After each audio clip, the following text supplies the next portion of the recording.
There and taps his hands and you're just sitting there and he, sits there and rocks back and forth and they show him in a bit of another murder or whatever he is convicted. Up to this point of a case, not in handcuffs, not in shackles, one or the other or both, and in orange.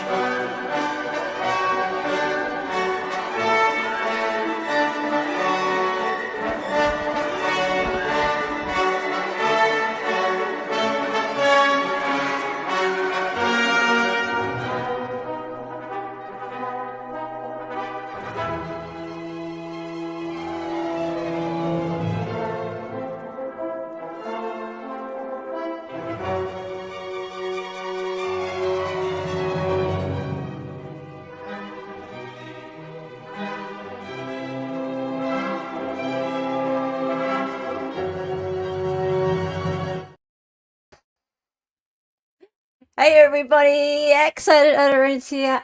My name's Hello, and that song always gets me all ramped up and ready for BK streams. Yes, hi everybody. Can someone please teach me how to pronounce Gonsalves?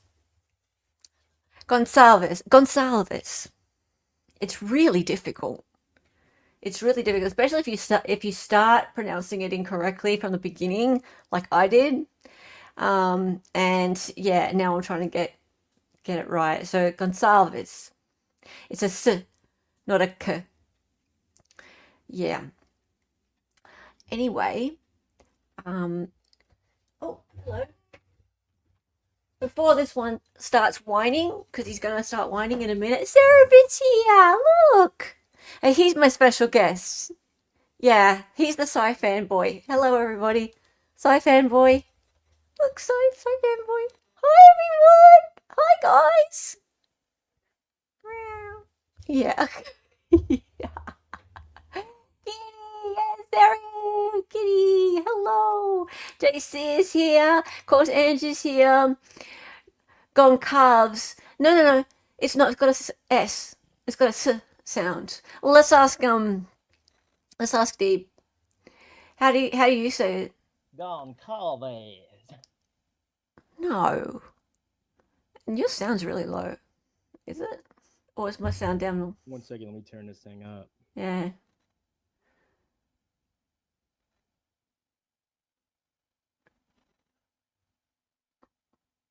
Deep has transitioned. Now I can't hear you at all.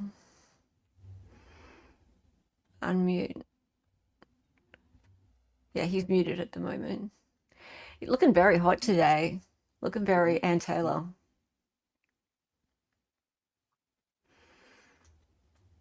He's trying. Hello? Shit. Hello? Okay, now I can hear you. What? Can you hear me now? I can hear you now. Perfectly fine. I turned the sound up in my earbuds. Yeah, perfectly fine. Shit, okay. Okay, hey everybody. Hey, Dave, how's it going? Oh, it's but going. How do you say the surname? Goncalves. Okay, that's all right. I saw this morning when I woke up, and because that was only a couple of hours ago, apparently Mr. Gonsalves has been in Lana's comment section. He's a meddler of some sorts, I guess. He does like to meddle a little, but you know, we're nice to the victims' families, so we try and be nice. But yeah, he has. If it's really him, who knows? But yeah, Interesting. Hey, Luke, how are you? You married that language once. Well, that was a big commitment. Um, DB said it. A metallurgist. Free Metallurgist. DB Cooper. Metallurgist. Free DB Cooper. Hello, David. How are you? Good to see you. You've been a bit chatty today, haven't you, David? Welcome to David, our resident lawyer daddy. You know, I just got to say, can I say something real quick? I know I'm a guest on the show. It's not my show. I don't mean to butt in, but Go I just feel, gotta say mate. something. Have you noticed, like, you know, the rules are pretty lax around here. Off you go. See, if we said that in the United States, you've been a bit chatty today, have you? We would say, you don't shut the fuck up. Or like what people would take it that way. You know what I mean? Like, you've been talking a lot. Why you fucking really? yapping? But I guess you can say it that way. It sounds charming. It does sound charming, because I am charming. Well, true, yes, and I'm not. So I guess it does affect the way that people take it, I suppose. It does, except that I don't come off that well in text, right? So when I say something in chats, like people go, "Oh my god, she's so rude." Oh yes. Yeah, like kind of yesterday. Anyway, yeah. Sometimes I come across a little bit too like forthright, because I am forthright. Yeah, that's a good thing. Yeah, well, I am. I just say it. I just say shit. Yeah, like for example, this is a defense channel. Why are we not taking the side of the defense? Yeah, I say think stuff like that. you got to take the name of the YouTube channel. I guess you just got to throw that right out the window. And Well, there's that, and I've said that flat out, and the person in question knows how I feel about that. So I don't have any problem with saying that. I'm confused about the name of the channel and why we're arguing the side of the state. That's all. But he's taken that quite well and not thrown me out. yeah, I mean, So that's yeah, nice. I give him that. good for That's him. cool. Yeah, good for him. So yeah, I'm just, as I said yesterday, I'm used to defense lawyer channels taking the side of innocence, especially pre-trial. Generally, unless there's like a video of the dude doing it. Yeah, I got to say though, these defense channels sure did.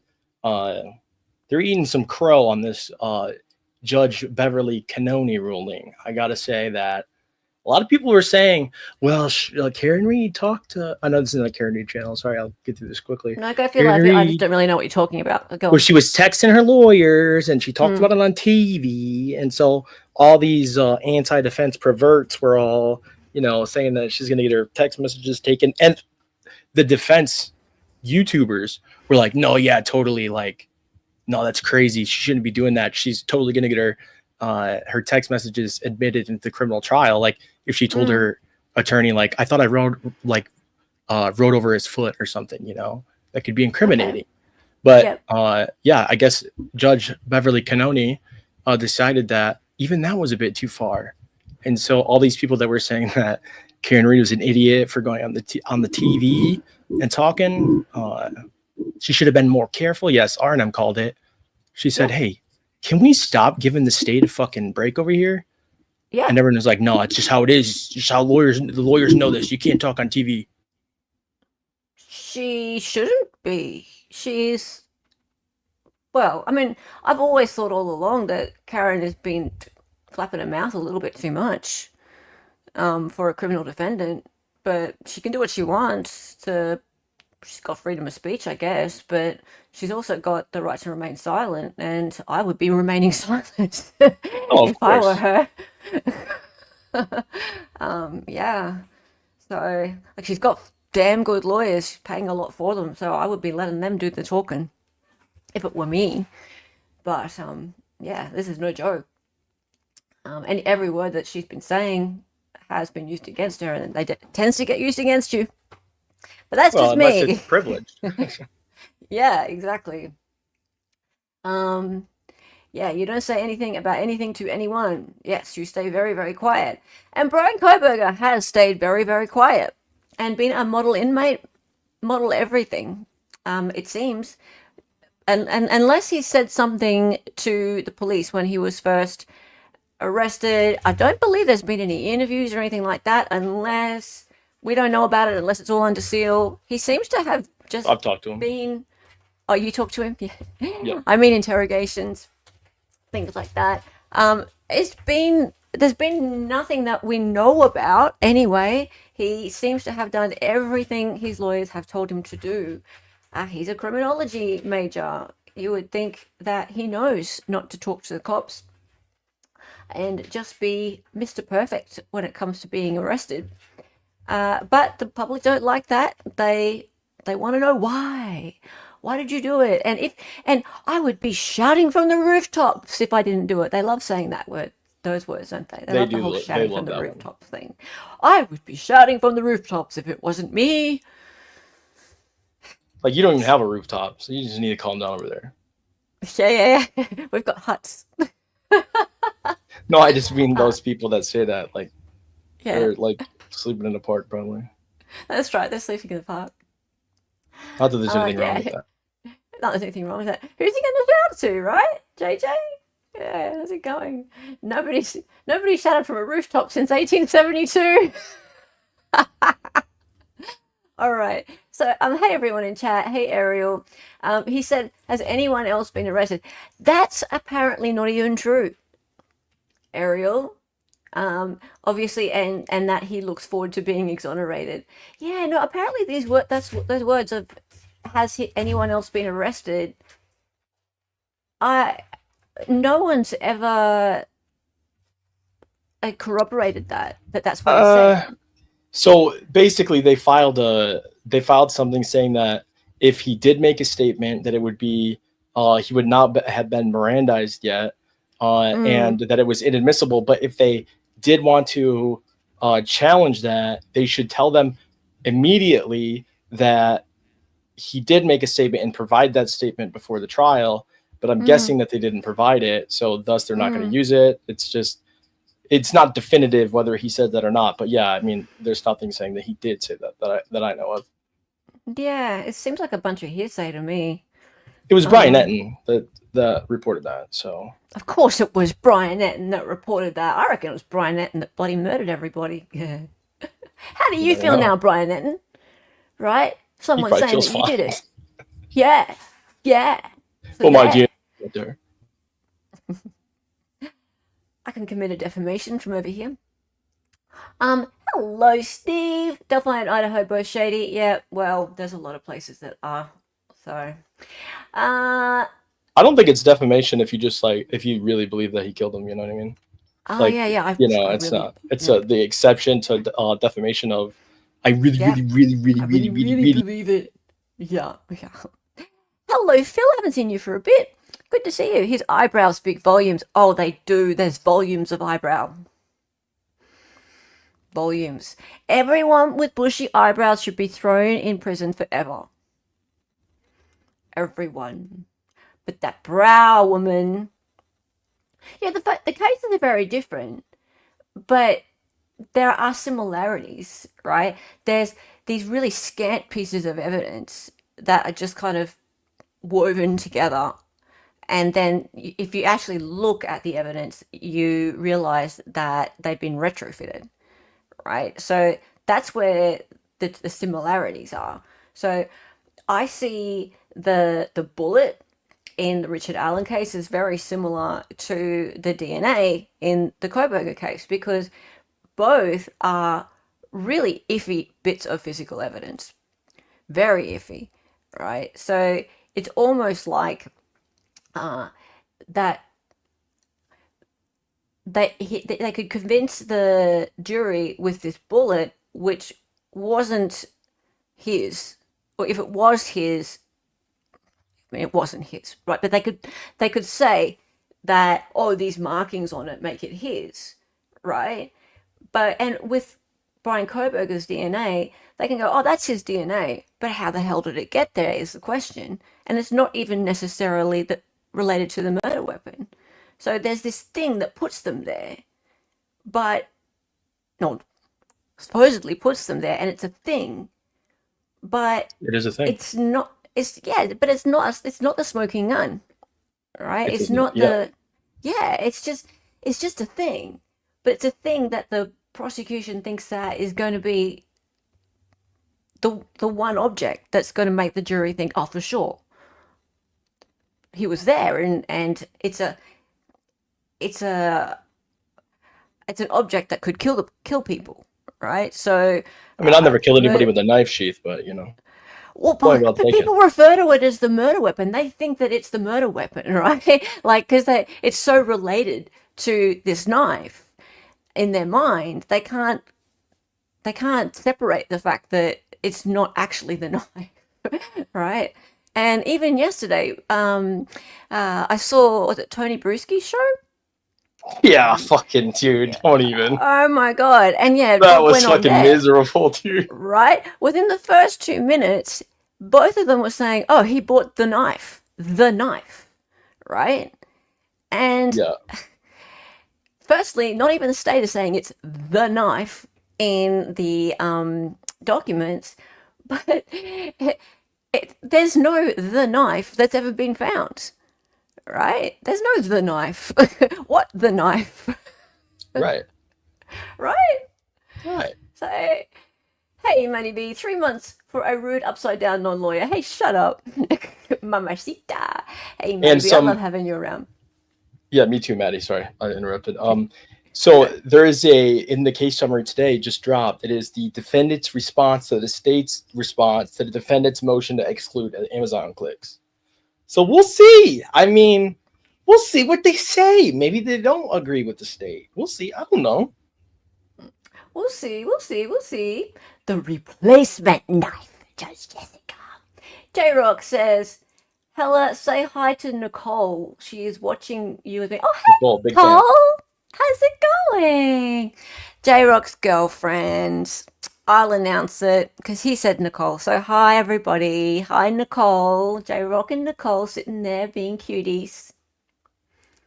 Aww, family hug. Hey. All right, guys. So this is what the stream is about today. This is for people who, well, everyone who's interested in the case, but especially for people who've never seen the testimony of Cyree from 1 year ago, right? And who don't really know who Cyree is, because he is really the star witness for the defense when it comes to expert testimony. There's going to be a few. There's going to be their DNA expert. There's also going to be a friend of Cyree's who is a cell data extraction expert. But Cyree is really the guy. He's probably the guy who is most likely to show the jury that Bryan just was not there, right? And he's the guy that the state would really like to just go away. And they have tried to exclude his testimony. Just yesterday, I tweeted a document, which is the state's response to the defense's response to the state's motion in limine to exclude Cyree's testimony about the cell phone movements, which would potentially partially exonerate Bryan Kohberger. Do you have anything to say on that before I bring it up?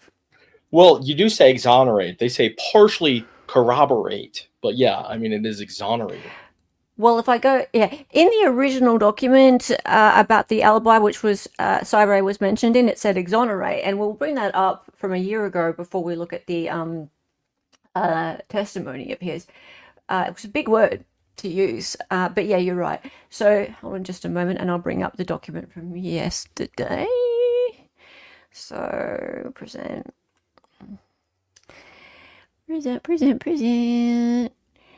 window.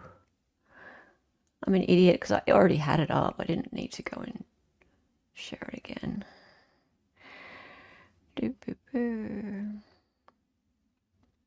Okay. All right, so this is what I was showing you guys on Twitter yesterday. So this is State of Idaho versus Bryan Kohberger. Comes now, State of Idaho, by and through Latah County prosecuting attorney.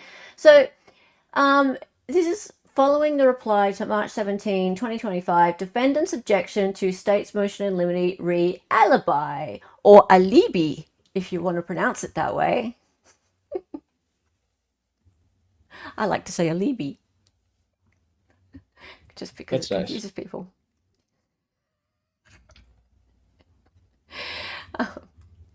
Okay, so the defendant's objection response to the state's motion offers nothing new or substantially different, or substantively different. In fact, defendant appears to now acknowledge that he does not have any witnesses prior, potentially other than himself, to establish where the defendant was at the time of the alleged offense, as required by Idaho Code 19519 or ICR 12.1. Partial corroboration does not cover the time alleged in the state's charging document or any affidavit in support of searching and seizing Mr. Kohberger's personal property. Defendant's objection at page 2, emphasis added. So, at best, the witness mentioned by defendant, Cy Ray, can only testify generally to his opinion about where the defendant was during the early morning of November 13, 2022. Based on the evidence, we know for a fact, do you, that cellular analysis cannot show where the defendant was at the time of the alleged offense, as required by the applicable statute and court rule, because the defendant's cell phone was turned off during that time. Do they now? They know for a fact it was turned off, do they? That's interesting. That's the first time I've heard them say they knew it was turned off. This is Ashley Jennings' motion, isn't it? No, Bill. Santa. Wilford. Yeah. So, based on the above and the extensive history of repeated attempts to get the defendant to comply with the disclosure requirements of Idaho Code 19519 and ICR 12.1, the court should enter an order prohibiting the defendant from presenting any evidence other than from the defendant himself. So, they want him to testify to this, right? So, that's BS. They should not be making him testify to this himself. He should be allowed to bring his expert witness in to testify to this, whether by direct or cross-examination in support of any claimed alibi regarding the specific place or places at which the defendant claims to have been at the time of the alleged offense, as required by the reference statute and court rule, and as directed by the Honourable Judges February 23rd, 2024, order setting deadlines and hearing, and as discussed in the state's April 26, 2024 response to the notice of defendant's supplemental response to state's alibi. Respectfully submitted this 21st day of March 2025. Santa. Ho, ho, ho. What do you have to say to that, Mr. Deeb?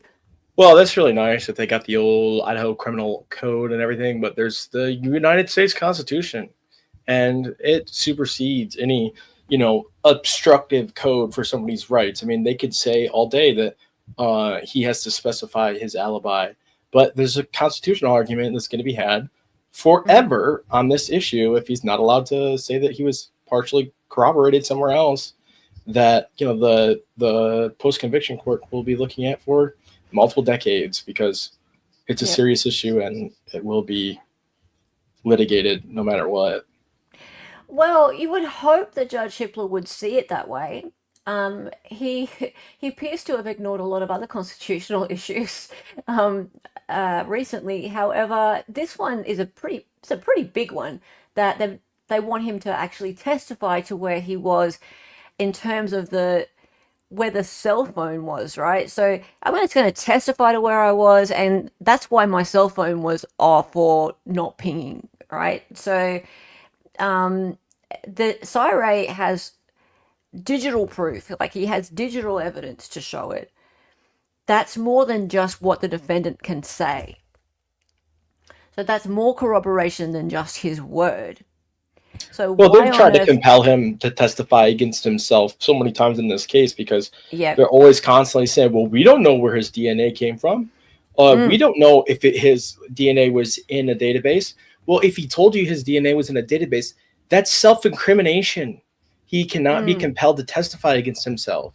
So what are you going to do? Just make him testify against himself, saying that his name, or he did put it in the database? And like, it's a conundrum. It's ridiculous. And to say that he has to say exactly where he was when these events were not meaningful to him at the time is just ridiculous. It is. It is. So just before we get into the chitty chat in the hearing, I wanted to just make this a little bit more visual for you all. I did this a little while ago. So not this pretty bit. This. So on the morning of November 13, 2022, Kohberger's phone stopped reporting to the network at 2:47 a.m. apparently, while it was in central Pullman, and started reporting again at 4:48 a.m. just south of Moscow near Blaine, right? So Pullman being in Washington and obviously Moscow being in Idaho, so they're on the border. So this is the possible route that was shown in the original PCA. Really great the way it was shown, very impossible to make out. And someone on Reddit made it a bit clearer, which was great. And so what it is we can see how they have shown where the phone was, but also where the camera sightings were, right? So that's how they've tried to figure out where they think the car, where he was, based on the two things, both the phone and the car together. And that's what I've said many times. They need the phone and the car to be together. They can't separate the two things, because that's how they've figured out this route, right? So most importantly to note, the most geographically accurate of the check marks are video sightings, but these are just a white Elantra. The white Elantra was never identified by tag number. The cell pings are only in general vicinity and not at the locations. So when people look at these phone things, they go, oh yeah, right, so that he was there. No, he was there, right? Or even there, more that kind of area, right? You can't say he was right on that spot there. So Pullman is up here, and of course he was up there because that's where he lives, right? That's why there's so many markers up there. How they even worked out this route, I suppose it's just where the street is. And then they've got a ping around there, and a ping around there, another one around there, another one around there. And then notice how these are all camera sightings. And there's one there at Genesee that they say is a phone ping. So that one there is the sus one. Like that one there is, who knows whether that's in Moscow, because it could be several miles away. And that's at 4:50 to 5:26. That's a fair while later as well. Yeah, that's not a thing. In the PCA, it says that he was utilizing cellular resources that provide coverage to the same area as the 1122 King Road. It's just, of course, there's two towers. Like it's very rural. Like it's you're talking about a huge radius there, and they didn't have the timing advance records to corroborate that, so they didn't. And that's what I was referring to yesterday, the timing advance records, right? And so I was able to talk about that. The timing advance records have been with the feds right from the beginning. They have not handed it over. The defense has been asking for the timing advance records all along, right? And he said that if I can get this information from you guys and it shows something different, I will change my testimony. But from what I can see right now, he wasn't up there, right? He was heading that way, right? So this is what the defense says that he was doing. He was not going that way to Moscow. He was going this way to Hawaii Park, right? And note the terrain around there. It's really mountainous and hilly, and there's very little mobile reception out there, right? So via Hawaii Pullman Road, 41 minutes it takes to get out there. So according to Bryan's alibi, around 2 a.m. he was actually traveling west-southwest. So this is from the document last year, 17th of April, 2024. So Bryan Kohberger's mobile device was south of Pullman, Washington, and west of Moscow, Idaho, on November 13, 2022, that Bryan Kohberger's mobile device did not travel east on the Moscow-Pullman highway in the early morning hours of November 13th, and thus could not be the vehicle captured on video along the Moscow-Pullman highway near Floyd's cannabis shop. Additional information as to Mr. Kohberger's whereabouts as the early morning hours progressed, including additional analysis by Mr. Ray, will be provided once the state provides discovery requested and now subject to an upcoming motion to compel. If not disclosed, Mr. Ray's testimony will also reveal that critical exculpatory evidence further corroborating Mr. Kohberger's alibi was either not preserved or has been withheld. Okay, so they're talking about the timing advance records, right? Absolutely. Yeah, okay. So let's get into it. Let's have a look at Cy Ray. I gotta tell you something about this guy. I don't think generally, if I were to just see this guy in a trial or something like that, I would like him.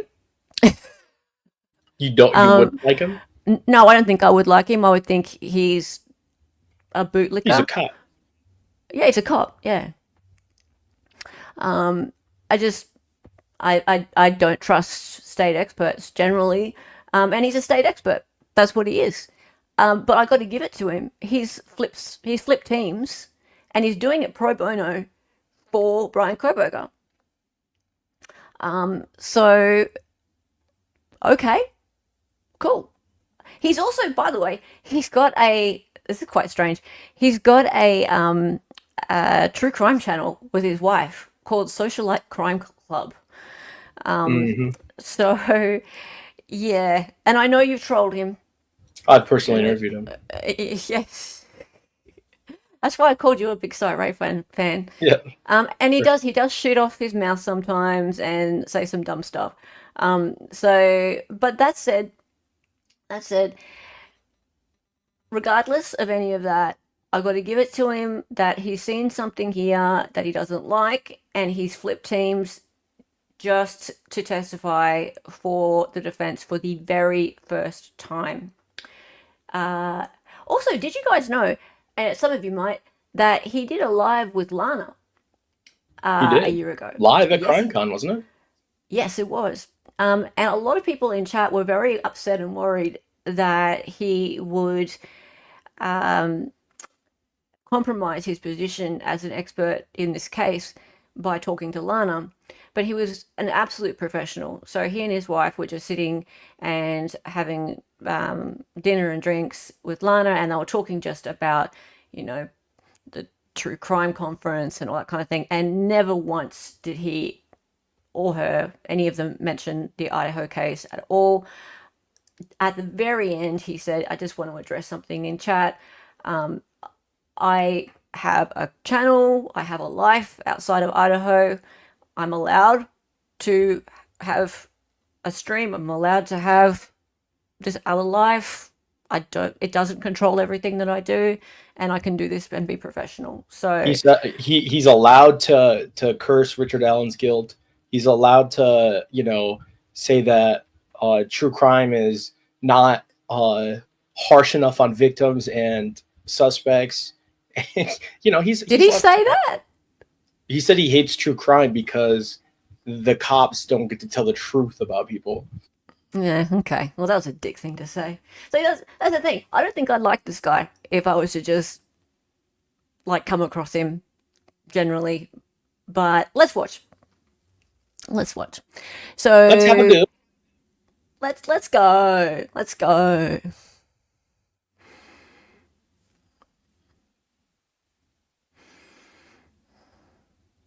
Oh, I miss Judge. Where's sound? Have they got sound there yet? Hang on. Yeah. Sorry. There we go. All right. You good? Not on the record yet. Not on the record. Okay, we are back on record. This is State versus Kohberger, CR 20. Oops, come on. Judge on break? What are you talking about?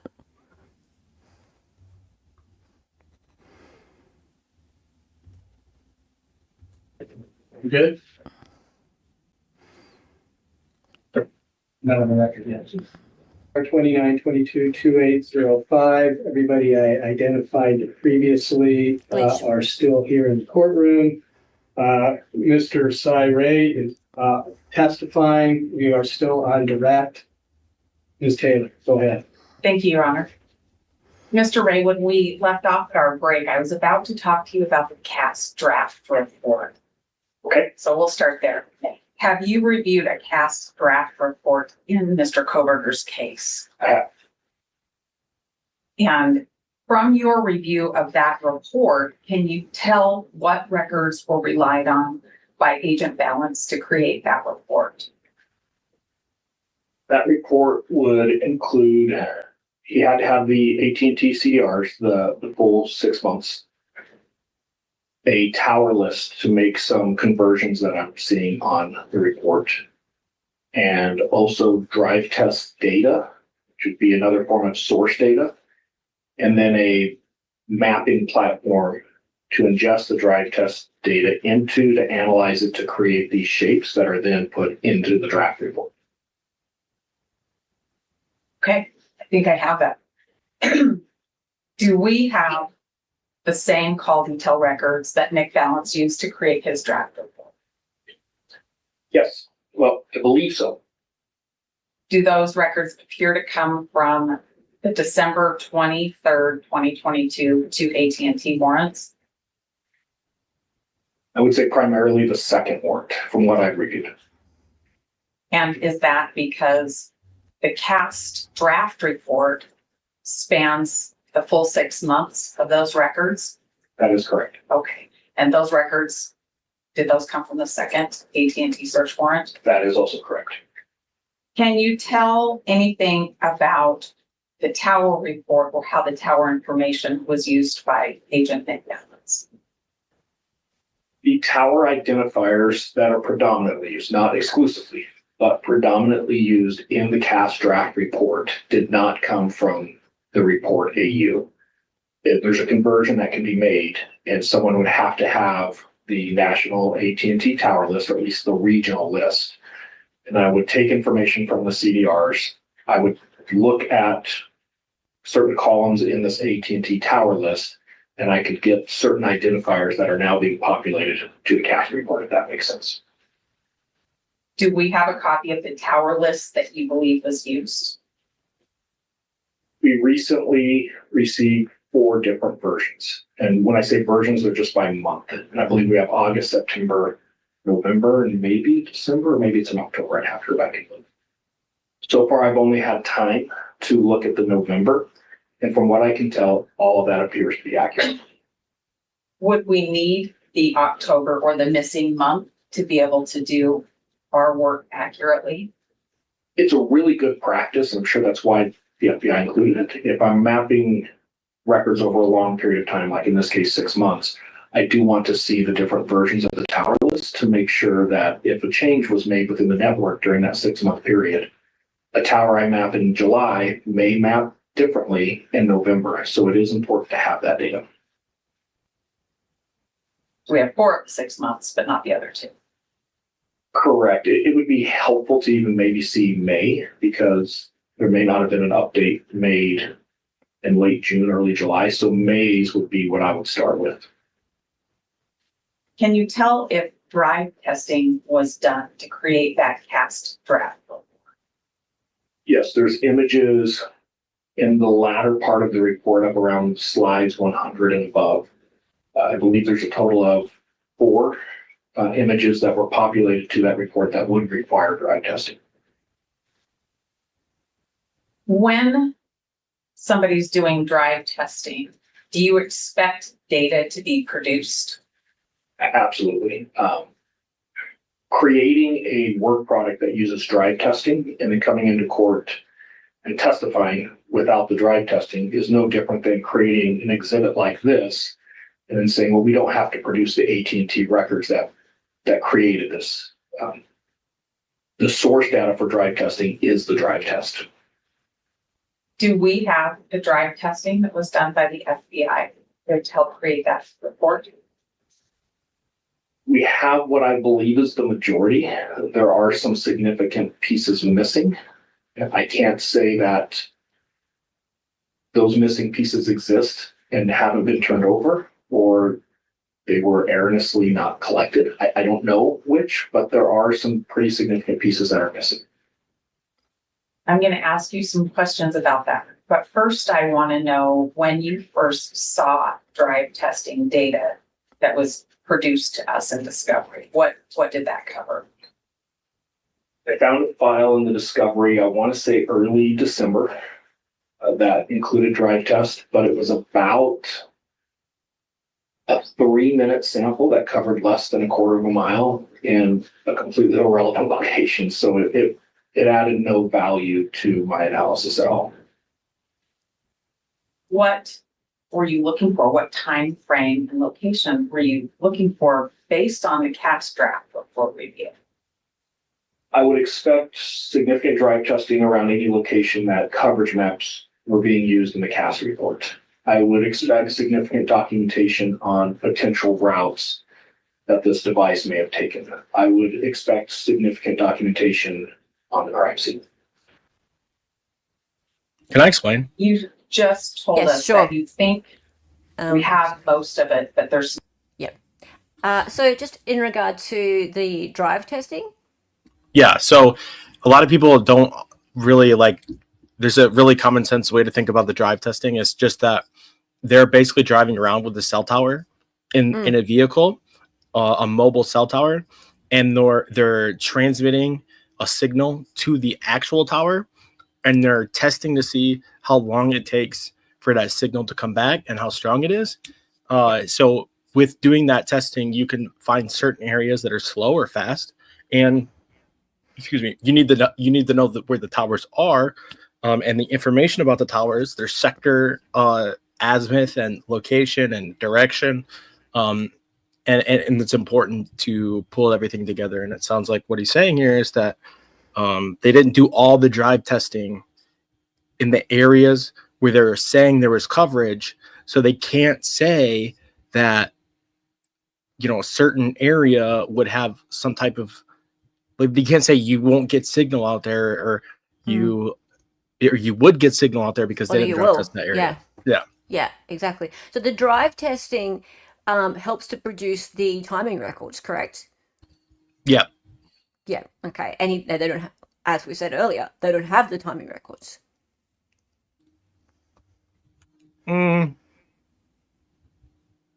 Yeah, for the most part, I don't. For the most part of it, they have some.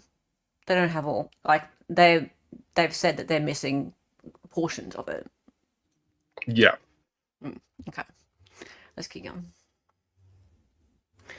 I think it's important that we note that there's this part of the landscape that is very, like you say, rural, and Bryan's defense is that, like, his phone was not connecting to the network, not that it was off, that it was not connecting to the network, and the state is trying to assert that he's a murderer, so he just turned his phone off, right? But this guy, and they is said, like, in their experience, criminals. Yeah.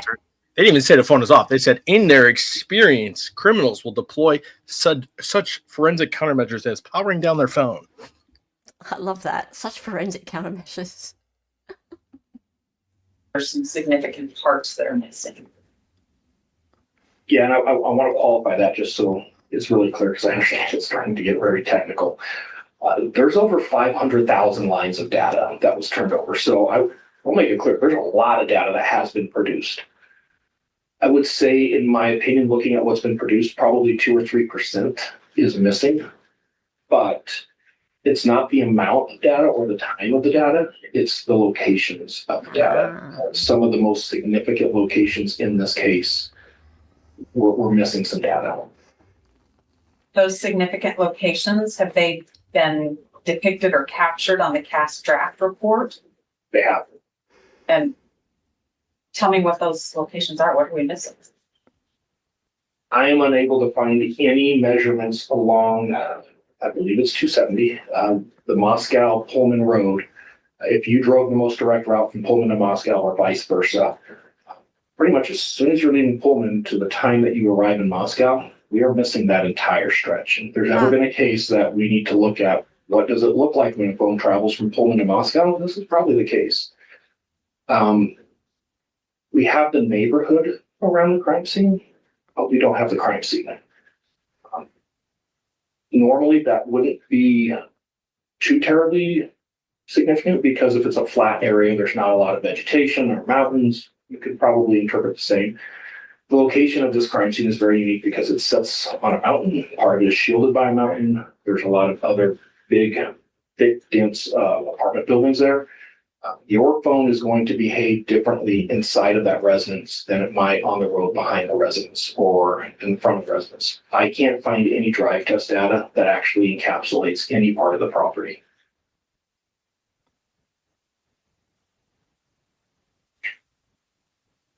You And they talked also mean like about walking around the phone too. the device that helps. Oh, do the okay. driving test Yeah, when it's they're not. It's captured. not always driving. It's walking around as That's well. right. Right. There's the data while you're doing the driving test. What's that called again? It's a drive test scanner. The most common one used in law enforcement is created by Road and Schwartz, that same company I referred to earlier. I'm familiar with the hardware that the FBI uses, and it is a Road and Schwartz scanner. Is it called Gladiator? Gladiator is the company that sells the product to the FBI. Gladiator actually buys this product from Road Schwartz, and it does what they call white labeling. So they buy the hardware from Road Schwartz and they kind of slap their sticker on it and they put their software in it and then they sell it to the FBI. But ultimately it is a Road Schwartz piece of hardware. And once you have that piece of hardware, once you have this device, does it just work forever, or is there anything that has to be done to make sure it's working properly? It is a technical piece of equipment that takes measurements. It is required to be calibrated.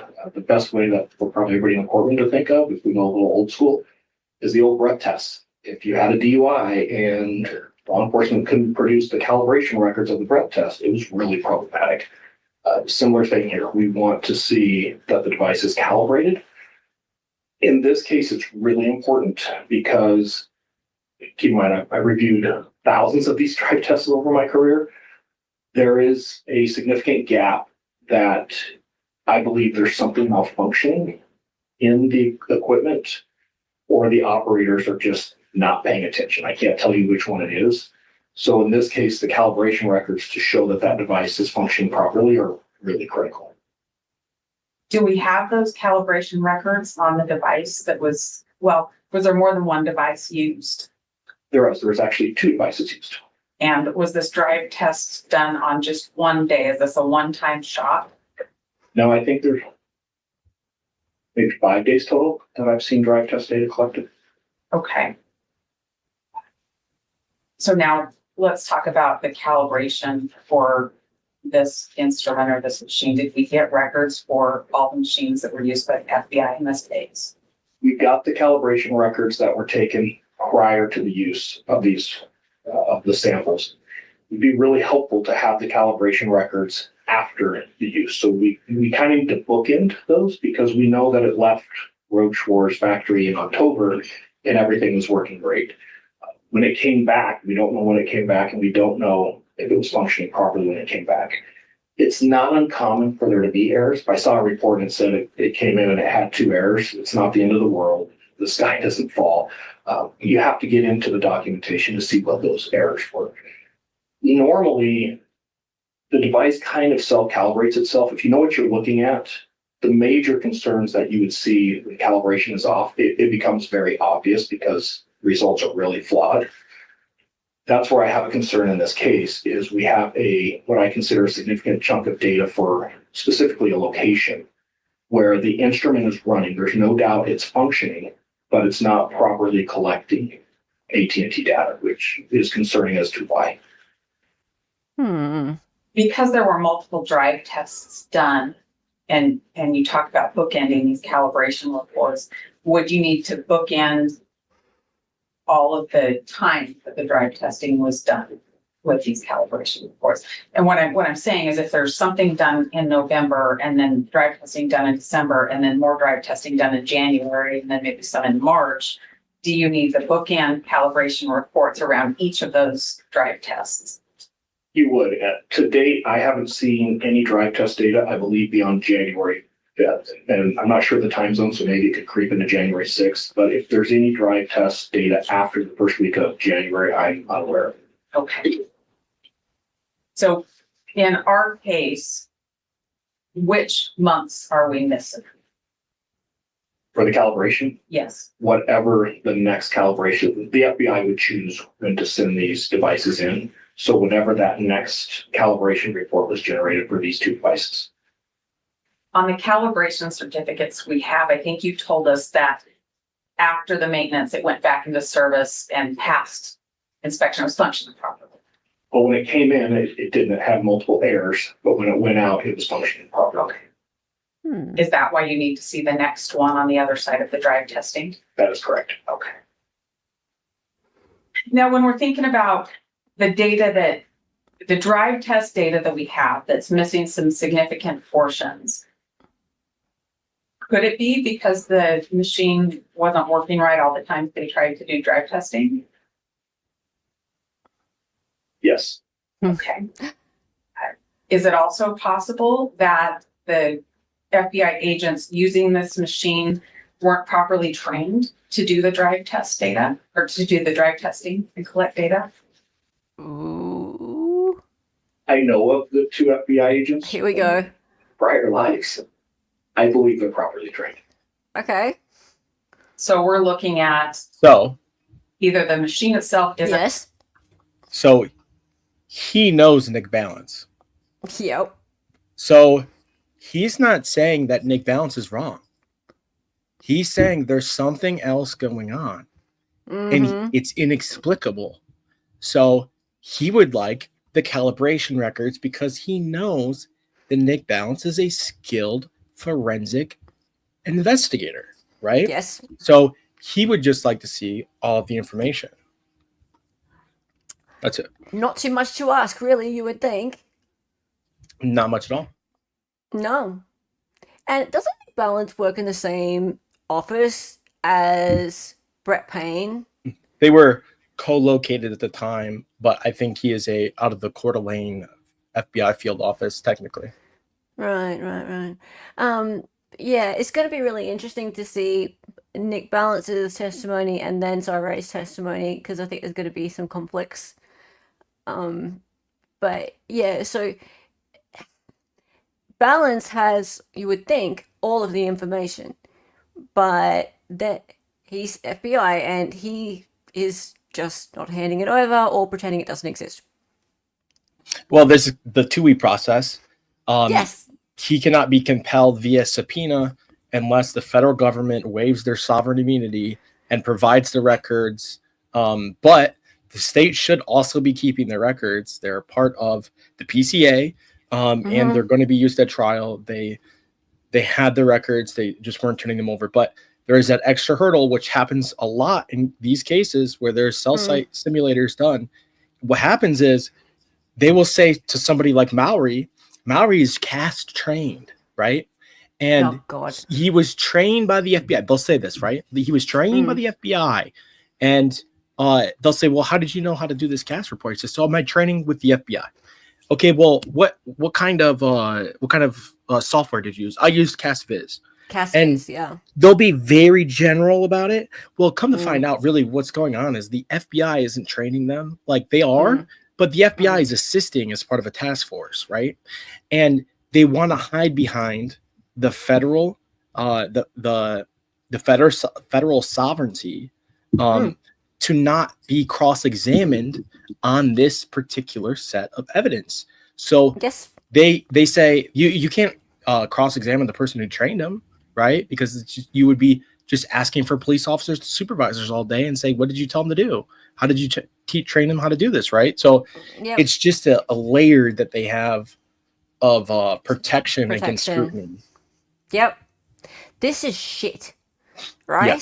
This is absolute bullshit. So it's a perfect way for them to be able to track people and only use the parts that they want, right? So they can totally just track down whoever they like and then go, hey, I'll take this part of the tracking and that part of the tracking and I'll throw that Exactly. part away. Yeah. Right? So they've got him going from here to here and from here to here, and then they'll just say, oh, well, this part doesn't fit into our timeline, so we're just going to throw that away.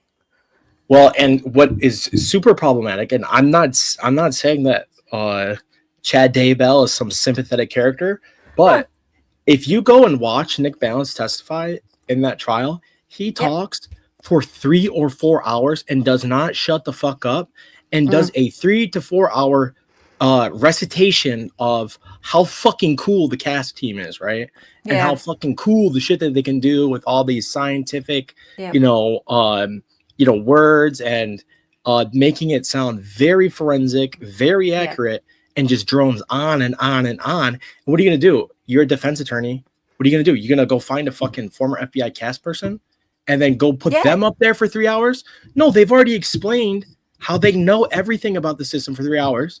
You're not going to explain it again to show how credible you are, right? Yes. So you just have to rebut, and the state gets to go first with this evidence, and they're expensive too. So like, they just get to sit up there and like, drone on and on and on, and they go do cross-examination, and these attorneys are, this is complicated shit unless you litigate it all the time. It's very complicated. Yeah. So what are you going to do? Like, you're going to get a lawyer who knows this stuff as well as Cyree does, for example. Kind of like they've gone and gotten Bika Barlow to be a lawyer.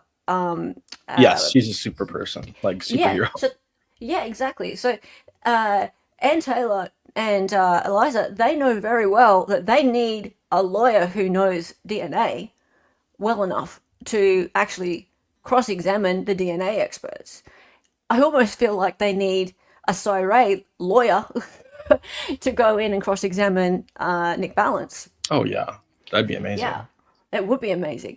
But to their credit, they've gotten at least Nick Valance's equal in Cyree. I don't know what you think, but this is the thing. Superior.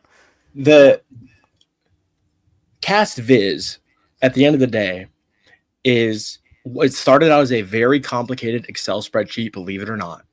And it's just mapping information that they put into, a Tableau or a mapping service, and plot the points, Google Earth, whatever, when they first started doing it, it's just a way to map out the way the towers work, but you can do it in an automated way in a mass format, because it's basically everything.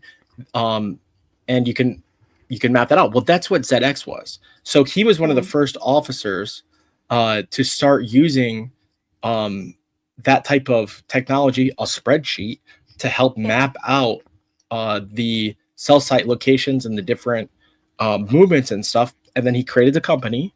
Well, that company existed before the cast team and cast viz. They're literally an offshoot of, and his company was purchased by LexisNexis. So he's really one of the people that created this whole field. So they're not, I don't see them as like competing against each other, because, Nick is a current FBI agent, and Cy is a CEO, a successful entrepreneur. He did the RF protections during the Super Bowl against IED explosive drones. He's a very accomplished RF, engineer. He doesn't have an engineering degree, but the type of work the type of stuff you need to know is, it's really important for that. So yeah, I just think, and I don't think Cy is going to want to like say that his data is going to go head to head. It's just different. It's a different thing. And the FBI didn't arrest Bryan. I don't mean in terms of like he's superior in terms of like rank. I mean, his knowledge, his depth of knowledge of the field Right. is probably superior, because he's a pioneer, as you say, in this field. Absolutely.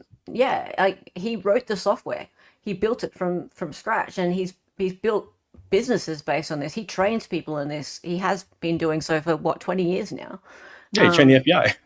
Yeah, he trains FBI, and that's his job, and local law enforcement as well. And that's why he knows he can actually comment on whether the state's experts are competent or not. He can opine on that, which is very interesting. Thank you, Darlie, for the gift of memberships. Much appreciated, mate. And happy birthday for yesterday, and it's still your birthday week. Happy Let's keep belated. going. Isn't functioning properly, or could that data have been pulled out of what we got? If we're talking about possible scenarios that would cause the shortcoming of data, maybe it was never captured in the first place. I can't speak to that.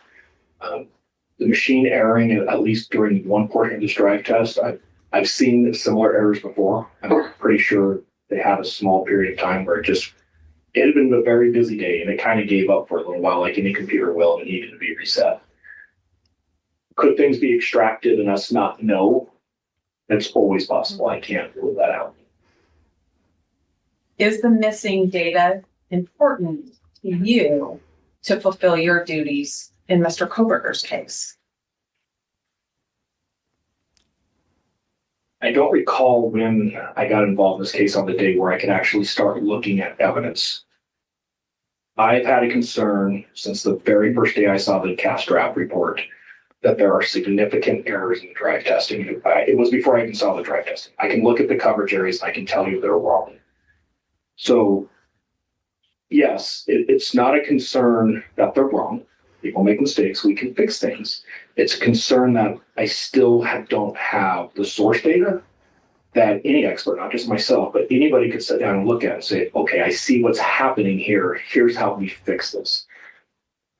Unfortunately, that mistake has a ripple effect, and I'm seeing multiple errors that are happening as a result. So that's why this data is important, is we've reached a point that we need to determine, is this just human error? Is this accidental? Is it intentional? Is there other things at play here that's changing this narrative to where there's clearly some manipulation of the original data? And having that data, will that help us answer that question? It's the only way we're going to answer that question. All right, I have just a couple of other questions for you, and I'm going to depart the cast report and the drive test data a little bit, except as an investigator or as a person doing an analysis of this case, did the drive test data tell you where a phone traveled to indicate other investigation that you should do? Technically, the call detail records tell us that. The drive test data help us become more accurate with that. AT&T is one of the best companies in this particular situation to show device movement because we get a constant connection. So when, and I will emphasize, when all of the data is mapped, and I'm talking about the CDRs, we can get a really good idea. Hey, a phone traveled north for 10 miles and then it traveled east. The drive test data would actually allow us to replicate and recreate these tower handoffs that we're seeing to come up with that first theory to now we can say, in order to do this and hit these towers in the sequence that it did, it has to be driving on this highway. And then when it went east, it most likely turned onto this highway. So the drive test data helps us get very specific with what the CDRs mean. As an investigator in performing an analysis work done in this case, when you have the CDRs, the call detail records that tell you where a phone's been, is that useful in directing your investigation to what other evidence might be out there, like videotapes? I have to qualify my answer to it because I'm not sure if you're asking specifically for this case or in general. Yes, you map all of the data. And especially if you're going to justify 6 months worth of data on somebody's cell phone, you map every single connection that there is in those records. From what I have reviewed, the FBI 6 mapped months is fucking 6% of the data crazy. that came in. Mallory's testimony and what I've seen through here, he was up to about 18%. So by either standard, more than 80% on both accounts were never mapped or accounted for. And I'm not talking overall from every single day for 6 months. I'm talking about the timeframes that are chosen. So for example, this time period that's represented here Both accounts. is where I'm getting the 18%. And that's the 48 hours. This is specifically from 2 a.m. to 6 a.m. on the morning of the 13th, arguably the most critical time period of this entire Yes. investigation. They mapped a handful of connections. When I say handful, they mapped 18%. When you add the other 82%, it tells a much more detailed story. When we put the drive test data on top of that, you can get even more refined. But to answer your question on any case, that's this case. On any case, and we teach best practices. We've established best practices going back to 2008 in law enforcement of what you do with this type of data. It is a terrible practice to justify probable cause for this very detailed call detail records that give breadcrumb-like trails for individuals and then not map it. We justify an entire probable cause statement saying we have to have this. Not mapping it and then making decisions and work products with leaving that out is extremely problematic. Last week, we received some additional records that Detective Mowry found when he was preparing for his testimony on this mission to compel. Have you had a chance to review those records? I have. A couple of them are very technical, so I'm not going to say that I've mastered them yet, but I have a good idea of what was provided and what it means. Based on your, I guess, not as thorough as you'll do review of these records, do you have a sense as to whether these records matter to us and what we're doing to defend Mr. Kohberger? Given the timing of these records, from what I can tell in the emails that were produced by Detective Mowry, these records were generated on the 23rd of December. It's when everything starts with probable cause statements. If I had to pick a time when the wheels fell off the wagon, that's the date. There are statements and there's assumptions made in the records that will never be supported by the data. There's a lot of claims that are said in these emails, and even the name files of the records are problematic. It does not represent what it's claimed to represent. Sounds like those might be pretty important to us defending Mr. Kohberger. I love her, dude. I could give She's so examples, great. but I know it's a very technical thing, so I'm not. It could be extremely impactful to either side. I'm not saying just in defending Mr. Kohberger. It could be extremely impactful in prosecuting Mr. Kohberger. Ha! The problem's the problem, not what the data helps or hurts. The content of the data, though, is it helpful to us in representing Mr. Kohberger? It absolutely is helpful. Everything that I've seen to date is concerning to me because it's exculpatory. Huh. And I need to clarify this. When all of the records are produced and the dust settles and I have time to review it, I reserve the right to say, no, now I'm seeing everything. Here's what I'm seeing. Because of the piecemealing of the data, because of the missing data, because of data that I'm reviewing that is incredibly inaccurate, everything that is missing is absolutely in the benefit of the defense right now. There's other reports that I believe are missing that I can't tell you are in the benefit of Mr. Kohberger or in the benefit of the state. If I was contacted on December 1st by Moscow Police Department, there are things I would have absolutely said, you get this today. Do not hesitate, and especially come December 23rd. Not because of who it's helpful for, but because those documents are the only things we're going to get that's going to be able to allow us to interpret what it really means. And we Just don't. look at the judge. Ha! Ha! Sorry, what'd you say? He just stared up at the judge and said that. Yes. Do you think the judge had any bloody clue what's going on? Yeah, he made him compel it. Yeah, okay, but it didn't happen, did it? I think partially that did. So Okay, so I was having a bit of a chicken earlier, and it was very dry, so I couldn't quite Right. explain the timing advance thing. So what's Yes, going go. on is the state is saying that GLDC, the Global Legal Demand Center of AT&T, did not start to produce timing advance records until 2023. But the global legal demand centers is fucking irrelevant, dude, because they were producing them through a different part of AT&T. They were trying to lie and say that, you know, they didn't have them, or they weren't available at the time of the drive test, and you know, when they were actually getting the PCA together and stuff. So, but I think that Ann Taylor has gotten them, but not necessarily through the channel that would have been them providing discovery. Yeah. So you think she's subpoenaed them herself? Like she could have, or Cy could have gotten them somehow. Yeah. I have a feeling that he's gotten something. Both of them, the FBI has a backdoor. And this is a private company. They don't give a fuck about your data. You know, so it could be very well possible that he could have obtained them a different way. Yeah, see, I think I've thought this for a long time, that he's gotten information himself. Like, he knows more than the discovery process has given him access to. Like, he runs a company that finds stuff out. Like, he runs a company that you go to go and companies go to track phones, right? So if they don't have access to these data records, then what good are they? Yeah, and JC, the Music Man, my man over here, says Cy Ray was saying that the state could not possibly come to the conclusions they claim. Impossible because they didn't have all the right data.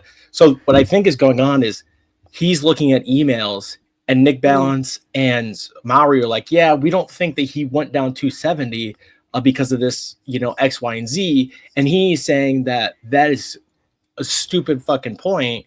And it may be that you get the most amazing timing advance records and it corroborates that, but it would be very, very unlikely that would happen. And they're not going to provide any of the camera footage from on 270 anyways, because it's not exculpatory because his car wasn't there. Well, yeah, you're saying he drove to fucking Moscow. He lives in Pullman. How do you get from Moscow to Pullman? You drive down the fucking 270. Or how do you get to Pullman to Moscow? You drive down 270. So it's literally exculpatory if his vehicle's not there. You come up with this this route down and through the fucking mountains and shit. Like, yeah, of course, because there's no fucking car going by the Floyd Cannabis shop that's actually his.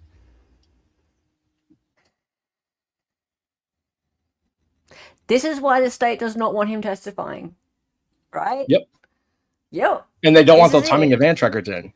Oh, no. And that's why they've been hiding them all this time, right? And they exist. They exist. He knows they exist. And this has been mentioned over and over again in open court and in documents. People know about it. People who've been following this know about it, right? This is Bryan's alibi. The problem is Bryan can't testify to his alibi. He doesn't have the data to back it up. He doesn't have the expertise to back it up. He needs an expert to testify to it. So this is bullshit that the state's coming along going, oh, no, he should have to testify to it on the stand. That's crap. That is crap. He should be allowed, like every other defendant, to have an expert witness testify. Crap. We don't get those documents and we piecemeal things. It creates this narrative that is very harmful for the defense's case. As I've got more documents, I'm finding it's not harmful for the defense's case. There's a lot of misstatements that have been made. So yes, to your question, to date, it is very helpful for Mr. Kohberger. I reserve the right to change that opinion in 6 months, depending on what type of documents are released and what's out there. Fair enough. I need just a minute, but I don't think I have any other questions. Thank you.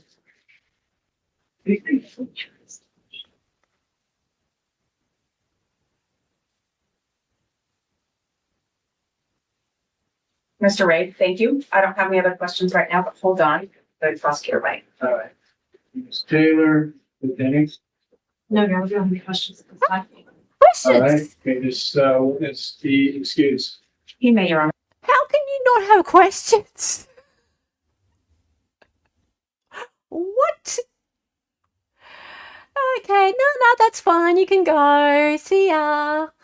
Fine. Oh, please. Okay. So, just want to show you this. It's an old photo of him. Okay, so Cyray, ZX Corporation, founder of ZX Corporation and lead RF engineer for 102 Technologies. Cy's entrepreneurial career with ZX began after serving 20 years in law enforcement, where he spent time as a SWAT operator, homicide sergeant, and directing fugitive missions. Some of his work has been featured on several episodes of 48 Hours and 2020, the Discovery Channel, and Dateline. Oh no. Showcasing his investigative and technological expertise. Sai spent time in Afghanistan as a field advisor for an undercover team targeting improvised explosive device cells. Sai established ZX in 2014 as a one-stop shop for law enforcement as it pertains to cellular geolocation mapping, analysis, and training. The software he designed currently leads the industry in geolocation mapping of RF data.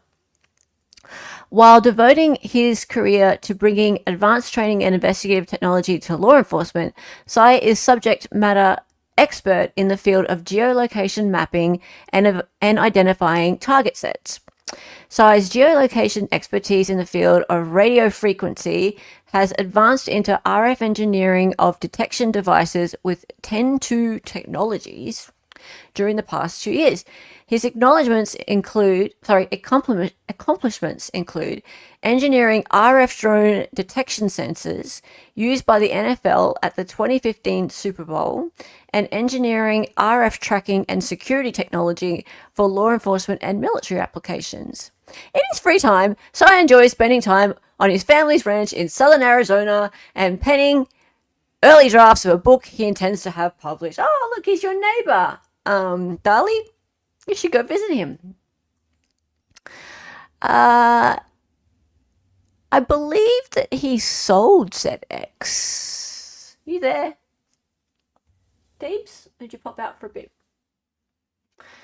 Okay, so here's the thing, right? They want to keep his testimony out. I don't blame them.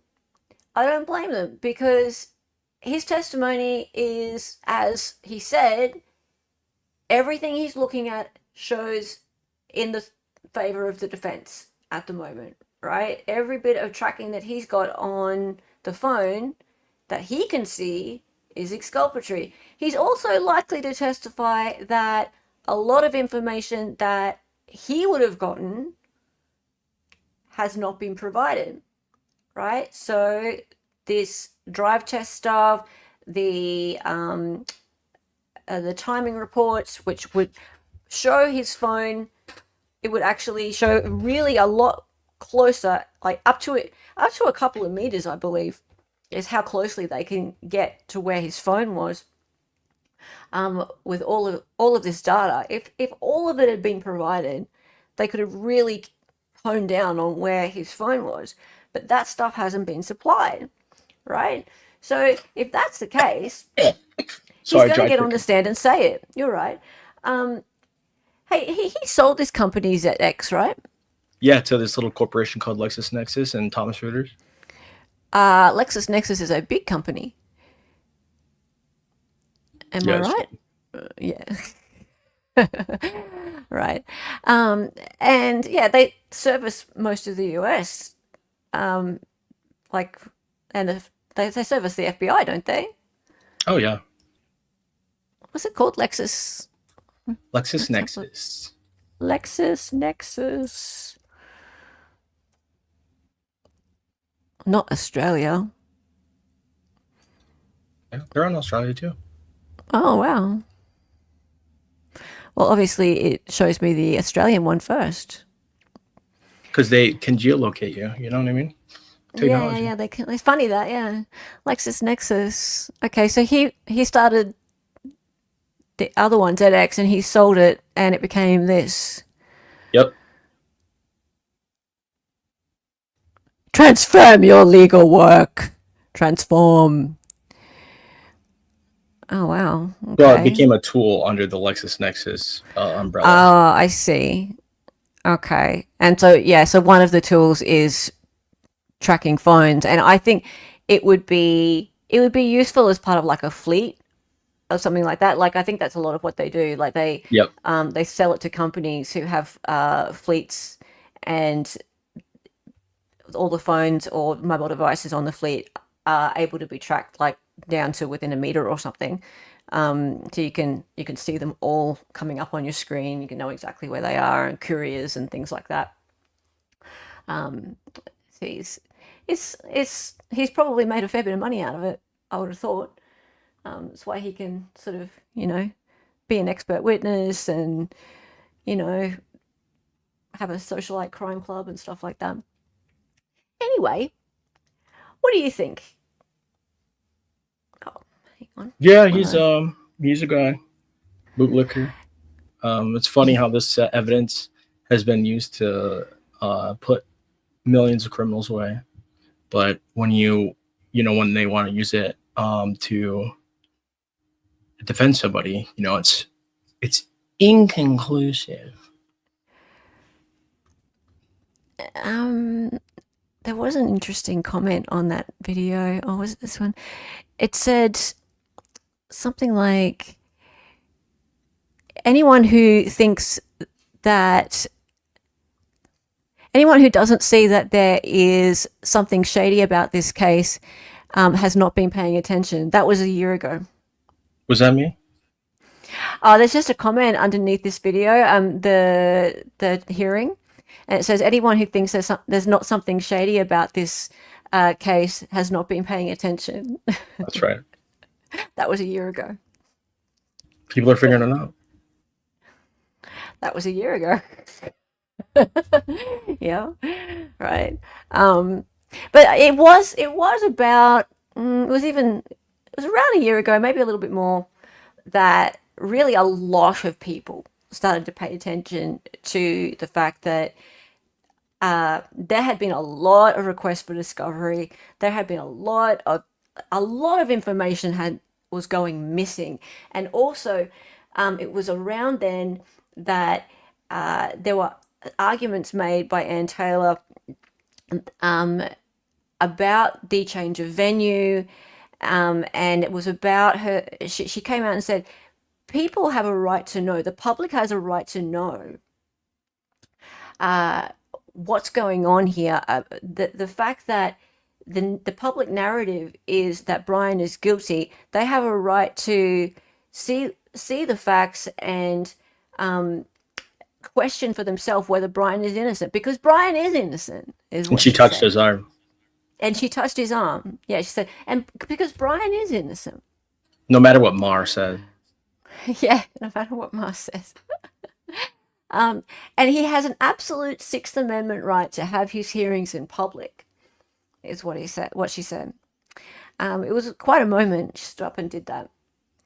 And because there was a lot of talk about everything being sealed and being private, and the defense is playing games, and why is this taking so long, and the same old talking points. And so she got up and said all that, and it was just a really big moment. And I think a lot of people sort of started to pay attention at that point. The whole change of venue argument was quite a big one, because the survey really brought out a lot of the things that were a bit shocking about. And one of the most important things, Anne got Bill Thompson mad enough to say there was absolutely no connection. Between what? Between the suspected killer and the four victims. Oh, that's right. That's right. That was such a good hearing. Yeah, she's incredible. Yeah, that was such a good. He got so mad. He's so Like, bad. he was so mad. Yeah, there was a PowerPoint presentation, and they actually had a photo of him in the PowerPoint presentation. Yeah, and he just lost it. It was so great. Um, but yeah, and he also said in one of the documents, he said the probable cause affidavit is irrelevant. They actually said it. Sure did. They did. They said the probable cause affidavit is irrelevant. Well, that's just great, isn't it? So that's a little bit too little too late after everything in the probable cause affidavit has been spread all over the internet, all over the mainstream media. We've got everyone repeating all the crap that's in it. And then you've gone and walked back on it. You went and said that he was outside the house. You went and said he went back and visited the house in the morning. People are still saying it. People are still saying it. That he went back and visited the house at 9:30 in the morning. Right? He did no such thing. Ridiculous. He did no such thing. He never went back and visited the house. He was never there in the first place. You Right. don't have him there. They literally have him on camera, like at Costco in Clarkston. Yeah. Yeah, they legit do not have him outside that house at all. Right? Has anyone seen the footage? Like, it's a blur of perhaps white, right? It might be a white sedan, right? But Yeah. how many white sedans are there? Like, it's the most ubiquitous vehicle ever. It's just Yeah, like, there's this rumor going around now that they have a photo of him. who said that? Oh, you're talking about the thumbs up photo. Like Oh, people that for his photo. name. But there's some rumor going around that the police have actually had a video footage of Bryan walking into the house. Get the fuck out of here, dude. And people for his name says, are there, and was there 2 white sedans? There could be 8 white sedans for all we know, right? Like, Yeah. because they've got footage from all over the place. Like, who knows how many white sedans there are driving around Moscow, Pullman, Blaine, all that area. There could be tons of them. There are like 40,000 of them registered in the area. It's a white sedan, for fuck's sake. And apparently the Nissan Sentra looks very similar to it as well. So Yeah. And so did the FBI forensic vehicle identification specialist agreed with that. He said it could be a Sentra. yeah, the Sentra, they were looking for a Sentra, right? So, I mean, if you've actually seen any of these surveillance videos, I don't know how anyone could identify even the year model from it, but how you can say that that is his car from any of these videos just blows my mind. Yo, people Right. think you can tell how tall fucking Bridge Guy is. Mate, like, it's so much worse than a bridge guy situation. It's a blur. Like, this is No, you're right. Like, at least you know that's a man, right? Like, and okay, and I don't mean to play down the bridge guy situation because that was ridiculous, right? But to say that that is his car, you can't see tags. You need to see a tag, right? They Like, it's couldn't even see if it had a front or rear license plate. That was all just made up. It was made for people to think, wow, they got the guy because he changed his license plate. Oh yeah, that guilty. So I'm just and the latest thing also is apparently they've got lots of DNA. The state's got lots of DNA. So where is it? Why haven't you even hinted at this yet? Right. So I would love it if they've got lots of his DNA. It's all over the house. Please bring it. Come on, I want to see it.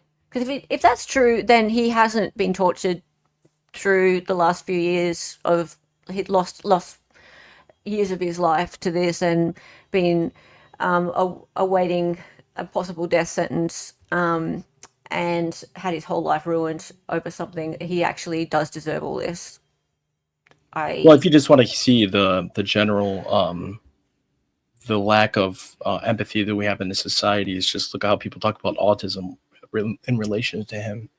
Oh yeah. Oh, I have autism. How could he possibly use that as a defense? disgusting murderer. Yeah, You or know. people say of course he has autism. Like, Oh yeah, he's so mass weird. shooters have autism. You know, like Yeah. people have said really disgusting things about people that are autistic just to, I Because of guess, him. make it seem more like more of a criminal, I guess. Oh, yeah, the latest document about ASD and the way he presents has fueled a lot of hatred. So he has the way his ASD presents apparently is that he has poor motor skills, and he has a flat affect. He doesn't Yeah, he's react clumsy. much. Yeah, he's clumsy. He doesn't react much emotionally, and but he still is smart, right? Like he still was able to get a degree and things like that. So yeah, he just doesn't react. He doesn't have a good command of social skills, I suppose. And so people are sort of looking at that and going, oh, so the defense is just trying to get ahead of him looking creepy in court. And yeah, the fact that he looks like a murderer and autism is not an explanation for that. So Yeah. yeah, I just think that's gross. I think it's really gross. So, and yeah, he's apparently had this since childhood. It's not just something he's like been diagnosed with conveniently. I believe it. Don't see why not to believe it. And if it's something that can help him evade the death penalty, as far as I'm concerned, you can have a sore toe and use that as a defense against the death penalty because death penalty is bloody stupid. Yep. I agree. And the condition that he has is called he's dysphasic or dysphasia. Dysphasia. Yeah, I think that's what it is. Yeah, yeah. And yes, the defense has to put that into the record, otherwise they're not doing their job. Absolutely, he can use ineffective assistance of counsel if they do not put everything into the record regarding his mitigating circumstances. That is absolutely correct. People don't get that. People do not get that when it comes to death penalty cases. Right. Yeah, so, and that they think that anything that is put in as a motion to strike death penalty is him admitting to being guilty, which is so stupid. But it's like, oh, they're giving up. They're putting in a motion to strike death penalty. They're death penalty qualified lawyers. That's what they do. And there's a deadline as well. There was a deadline. That's what they do. Yeah, they should rename the town of Moscow to Kohberger. Oh, that'd go down well, JC. That'd go down really well. My youngest brother is autistic and has a degree in criminal justice. Well, isn't that a coincidence? No, of course it's not far-fetched. Oh, since we're talking about the degree, because he was studying criminology at Washington State University. Yeah, apparently there was a crime scene simulator room thing. And that's at the other. So he got his master's degree from DeSales. They have one there. Oh, damn it. Yeah, because I heard rumors, that there was a simulator room thing and it had K-bars in it. No. That is what I call a nail. You just got to find the coffin. Well, what a lot of people don't realize is he was getting a degree. He has degrees in criminology, right? Criminal justice, and those aren't degrees to teach you how to become a murderer. They're about, of course, yeah, like policy, the statistics of crime, like break-ins or carjackings, petty theft. and the Mhm. sociological impacts of those statistics. It's not about, learning fucking forensic countermeasures. No, nothing like that. Nothing like that. Is Ange gonna start streaming again sometime soon, or is she still hiding? No, she's hiding out, but she's not really hiding Oh. out. She's just, I don't know what her deal is, Just having She's a just a little wily break. little monkey. And you gonna start streaming again. I'm gonna start streaming again. Like, cause J Rock's crying, Yeah, poor J-Rock. You will?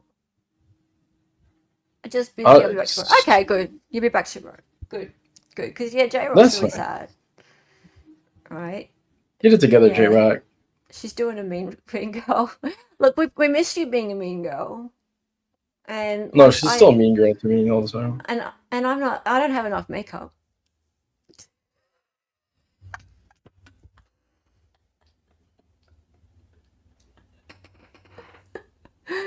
Oh dear. I love you guys. Alrighty. I've done Kohberger 2 days in a row now. I don't want to be one of those streamers that does Kohberger for 4 hours every day. So Yeah, there's certainly a fucking industry out there for that, isn't there? oh, there's an industry, all right. No shade. Like there is like a market for it as well. So Yeah. totally, like if people want to watch that, then there's creators for that. So all good. But yeah, when it gets closer to trial, probably I'll probably eat my hat and I'll do more of it. Well, I got to talk to my boss at Chipotle. I think I'm going to take the 9th and 10th off. What's the 9th and 10th? Oh, of April? Yeah. For the hearing? Yep, I'm gonna do a full day, just being deep, just Googling shit. Deep. Yep. Just traveling around, being deep. Yeah, just deeping it up. Just deeping it up. Because I will say there are. Are we almost done? Yeah. Okay. Well, I would say before I go, I wanted to say there's good ships and wood ships, and there's ships that sail seas. But the best ships are friendships. Oh. Okay, bye. He's so dramatic. Yeah, so for the hearing, what did you say, 9th and 10th? I thought it was 8th and 9th, to be honest. But anyway, who knows around here, because I'm always a day out. I don't know whether, it depends whether Karen Reid is on or not. Has Karen Reid been continued, guys? Because if Karen Reid's been continued, then Andrea's not streaming that, which means she'll stream the hearing. So if she's streaming the hearing, then I'll be in her chat.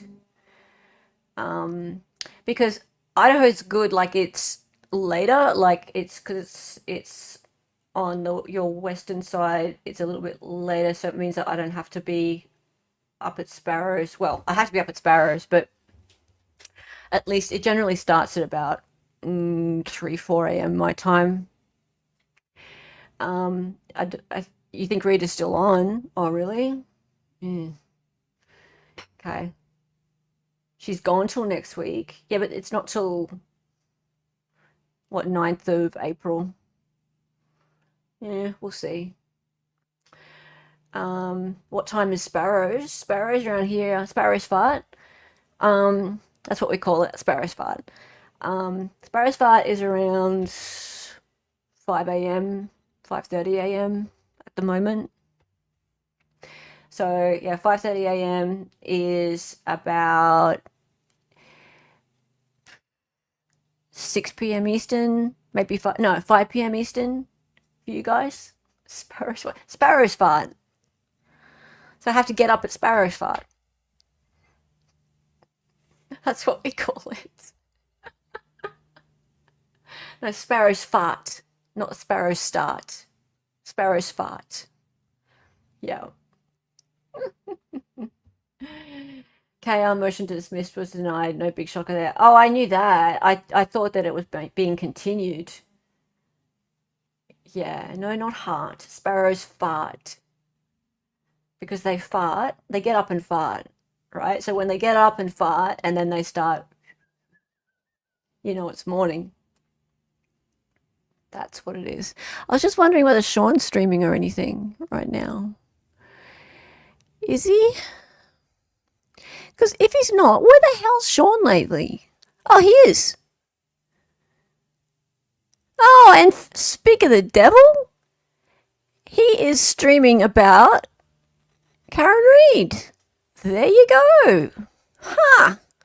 We are going to go and raid Sean because he's my mate.